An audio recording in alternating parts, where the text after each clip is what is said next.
Hi friends, இந்த வீடியோவில் நம்ம 2023ல் ஒரு ஹிந்தி மூவியை தியேட்டர்ஸில் ரிலீஸ் ஆகி இப்போ ரீசெண்டாக தமிழ் டப்பிங்கில் ஜியோ சினிமாவில் ரிலீஸ் ஆயிருக்கிற ஜரா ஹாத்திகே ஜரா பாஜ்கே படம் எப்படி இருக்கு அப்படின்னு தான் இப்போ நம்ம பார்க்க போகிறோம். இந்த படத்தோட கதை என்ன அப்படின்னு பார்த்துக்கிட்டிங்கன்னா, படத்தில் நம்ம ஹீரோ ஹீரோயின் இவங்க ரெண்டு பேருக்குமே பார்த்தீங்கன்னா சொந்தமாக ஒரு வீடு ஒன்று தேவைப்படுது. ஏன்னா இப்போ இவங்க இருக்கிற அந்த வீட்டில் இவங்களுடைய ஃபேமிலி மொத்த பேருமே இருக்காங்க. ஸோ இவங்களுக்குன்னு ஒரு ப்ரைவசி இல்லை. ஸோ இவங்க பார்த்தீங்கன்னா ஒரு சொந்த வீடு எப்படியாவது வாங்கணும் அப்படின்ற முயற்சியில் இருக்காங்க. இப்படி இருக்கும்போது தான் ஒரு நாள் நம்ம ஹீரோயினுக்கு கவர்மெண்ட் ஒரு ஸ்கீம் மூலமா எல்லாருக்குமே சொந்த வீடு தராங்க அப்படின்ற மாதிரியான ஒரு விஷயத்த நம்ம ஹீரோயின் கேள்விப்படுறாங்க. கேள்விப்பட்டதுக்கு அப்புறமா இதுக்கான முயற்சியை இவங்க எடுக்கிறாங்க. அப்போ அதுல போயிட்டு விசாரிக்கும் போது என்ன சொல்றாங்க அப்படின்னா, நீங்க ரெண்டு பேரும் இப்ப கல்யாணம் ஆயிருக்கீங்க பாத்தீங்களா, நீங்க டிவோர்ஸ் ஆகி இருந்தீங்க அப்படின்னா இந்த ஸ்கீம் மூலமா உங்களுக்கு ஈஸியாவே வீடு கிடைச்சிரும் அப்படின்ற மாதிரியான ஒரு பிளான் சொல்றாங்க. ஸோ இதுக்காக நம்ம ஹீரோயின் பாத்தீங்கன்னா சரி நம்ம டிவோர்ஸ் பண்ணிக்கலாம் அப்படின்ற மாதிரி சொல்றாங்க. ஆனா நம்ம ஹீரோவுக்கு இதுல சுத்தமா விருப்பமே இல்லை. ஆனா ஹீரோயின்ல இது சும்மா ஒரு ஃபார்மாலிட்டிக்கு தான், நம்ம டிவோர்ஸ் மாதிரி பண்ணிட்டு வீட்டை வாங்கிட்டு அதுக்கப்புறம் நம்ம ஒன்னா இல்லாம் அப்படின்ற மாதிரி சொல்றாங்க. இதுக்கப்புறம் இவங்க ரெண்டு பேருடைய லைஃப்ல என்னெல்லாம் நடந்துச்சு, இவங்களுக்கு டிவோர்ஸ் கிடைச்சதா இல்லையா, இவங்க அந்த கவர்மெண்டோட ஸ்கீம்ல அந்த வீட்டை நல்லபடியா வாங்கினாங்களா இல்லையா, இதுக்கப்புறம் இவங்களுடைய லைஃப்ல எந்த மாதிரியான விஷயங்கள்லாம் நடக்க ஆரம்பிச்சுது, அதுதான் இந்த படத்தோட சூப்பரான ஒரு ஸ்டோரி லைனாவே இருந்துச்சு. இந்த படத்தை பத்தி சொல்லணும் அப்படின்னா படத்தை பாருங்க, செம்ம சூப்பரா வேற லெவல்ல பாத்தீங்கன்னா இவங்க எடுத்திருக்காங்க. இந்த படத்துல ஹீரோவா விக்கி கௌஷலும் ஹீரோயினா சாரா அலி கானும் பாத்தீங்கன்னா நடிச்சிருக்காங்க. ரெண்டு பேருமே படத்துல நடிச்சிருக்காங்க அப்படின்னு சொல்றதை விட அந்த கேரக்டர்ஸாவே வாழ்ந்திருக்காங்க அப்படின்னு தான் இங்க நம்ம சொல்லி ஆகணும். ஏன்னா அந்த அளவுக்கு ரெண்டு பேருடைய பர்ஃபார்மன்ஸுமே இந்த படத்துல செம்ம ஸ்டன்னிங்காவே இருந்தது.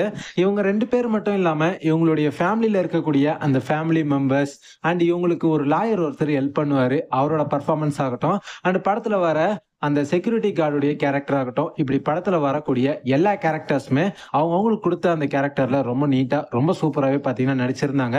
ஸோ படத்தில் நடிச்சிருந்த அத்தனை பேருடைய பர்ஃபார்மன்ஸுமே இந்த படத்துல சூப்பரா இருந்துச்சு. மெயினா இந்த படத்துடைய மியூசிக் அவ்வளவு சூப்பரா பாத்தீங்கன்னா போட்டிருக்காங்க.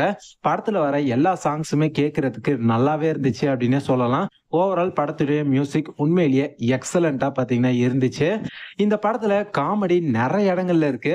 நிறைய இடங்கள்ல காமெடி எல்லாம் பாத்தீங்கன்னா வேற லெவல்ல கிளிக் ஆயிருக்கு அப்படின்னு தான் இங்க நம்ம சொல்லி ஆகணும். படத்துல நிறைய ரொமான்ஸ் போட்டிருக்காங்க அண்ட் சூப்பரான காமெடி சீன்ஸையும் வச்சு ரொமான்ஸ் அண்ட் காமெடி கலந்து ரொம்ப அழகா இவங்க இந்த படத்தை பாத்தீங்கன்னா நமக்கு பிரசன்ட் பண்ணியிருக்காங்க.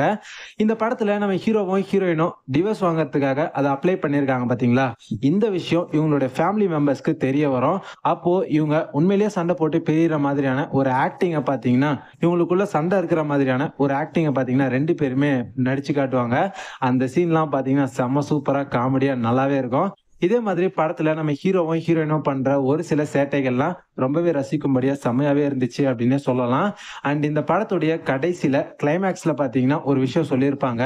என்னன்னா, என்னதான் நமக்கு லைஃப்ல காசு பணம் வீடு எல்லாமே முக்கியம்தான், ஆனா இருந்தாலுமே எல்லாத்தையுமே விட நமக்கு பிடிச்சவங்க தான் நம்மளோட லைஃப்ல நமக்கு ரொம்ப ரொம்ப முக்கியம் அப்படின்றத இந்த படத்துல அவ்வளவு அழகா பாத்தீங்கன்னா இவங்க நமக்கு காமிச்சிருப்பாங்க.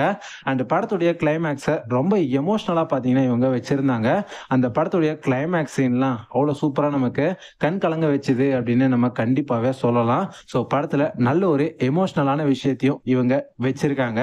ஸோ ஓவராலா இந்த படம் எப்படி இருந்துச்சு, பார்க்கலாமா வேண்டாமா அப்படின்னு கேட்டீங்கன்னா, என்னை பொறுத்த வரைக்கும் இந்த படத்தை நீங்க தாராளமா நம்பி பார்க்கலாங்க.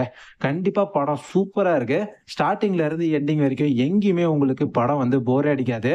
படம் முழுக்க இன்ட்ரெஸ்டிங்கா அடுத்தது என்ன அப்படின்ற மாதிரி ரொம்ப சுவாரஸ்யமா ரொம்ப நீட்டா இவங்க இந்த படத்தை அழகா பிரசன்ட் பண்ணியிருக்காங்க. ஸோ கண்டிப்பா இந்த படத்தை எல்லாருமே மிஸ் பண்ணாம பாருங்க. என்னை பொறுத்த வரைக்கும் கண்டிப்பா நீங்க இந்த படத்தை பார்க்கலாம். தரமான ஒரு படம், மிஸ் பண்ணாம இந்த படத்தை பார்த்து என்ஜாய் பண்ணுங்க. அடல்ட் கண்டென்ட் அப்படின்னு சொல்லணும்னா இந்த படத்துல என்னை பொறுத்த வரைக்கும் பெருசா எந்த விதமான அடல்ட் கண்டென்ட்டுமே இல்லை. நீங்க இந்த படத்தை உங்க ஃபேமிலியோட தாராளமா பார்த்து என்ஜாய் பண்ணலாம். இந்த படம் இப்ப தமிழ் டப்பிங்ல ஜியோ சினிமால வந்திருக்கு. ஸோ பார்க்கணும் அப்படின்னு நினைக்கிறவங்க கண்டிப்பா இந்த படத்தை ஜியோ சினிமால உங்க ஃபேமிலியோட பார்த்து என்ஜாய் பண்ணுங்க. குறிப்பா இந்த படத்தை கல்யாணமான கப்புள்ஸ் எல்லாம் பாத்தீங்க அப்படின்னா கண்டிப்பா வேற லெவலாவே என்ஜாய் பண்ணுவீங்க அப்படின்னு தான் நான் இங்க சொல்லுவேன். நீங்க இந்த படத்தை பார்த்துட்டீங்களா? அப்படி பார்த்துருந்தீங்கன்னா இந்த படத்தை பத்தின உங்களுடைய ஒப்பீனியனை மறக்காம கமெண்ட் செக்ஷன்ல சொல்லுங்க. வீடியோ பிடிச்சிருந்ததுன்னா லைக் பண்ணுங்க, உங்க ஃப்ரெண்ட்ஸ்க்கும் இந்த வீடியோவை அப்படியே ஷேர் பண்ணி விடுங்க. நம்ம சேனலை இது வரைக்கும் நீங்க சப்ஸ்கிரைப் பண்ணாம பார்த்துட்டு இருக்கீங்கன்னா மறக்காம சப்ஸ்கிரைப் பண்ணி சப்போர்ட் பண்ணுங்க. அப்பதான் நம்ம சேனல்ல போடக்கூடிய மூவி ரிவ்யூஸ் எல்லாமே ஆன் டைமா உடனுக்குடன் உங்களுக்கு நோட்டிபிகேஷனா வந்து சேரும். இதே மாதிரி இன்னொரு சூப்பரான அடுத்த வீடியோல பார்க்கலாம். Bye guys.